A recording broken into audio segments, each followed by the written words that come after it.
at 6. Could the failed New Mexico Republican candidate accused of orchestrating a shooting plot against local Democrats get off the hook? A new fight is brewing over possibly getting the smoking gun in the case thrown out. We are, of course, talking about Solomon Peña. Police called him an election denier. He grabbed national headlines after allegedly paying 4 men to shoot up local politicians' homes. And Ryan, some evidence in this case is now getting called into question, so we want to know why. Well, it's a legal move by one of the co-defendants in this case. They claim his constitutional rights were violated when Peña's car was impounded and searched, leading to crucial evidence in this case. Now the question is, will a judge decide deputies made a mistake during the very early stages of this investigation? Hey, bro, put your hands on the steering wheel. Stop digging around. This is the traffic stop that led to crucial evidence in the case against Solomon Peña. Deputy Scarlett, Bernalillo County Sheriff's Department.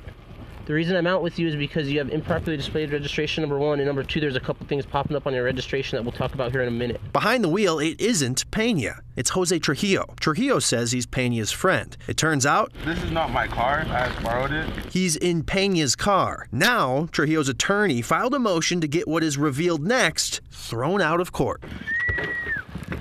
Oh, AR pistola.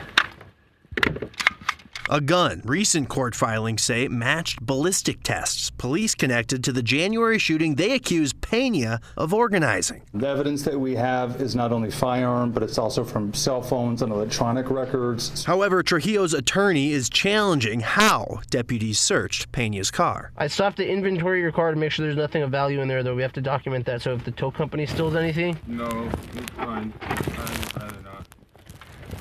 You'd rather what? Rather not. So that's like not like I can't. I'm gonna inventory the car. The car's getting inventoried. The issue, Trujillo's attorney argues, was the decision to impound the car even though it was parked on private property. So like you can tow it? Yeah.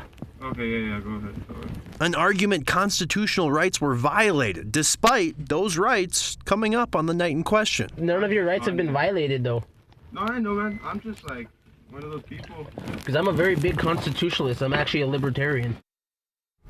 So the legal argument here is called the fruits of the poisonous tree.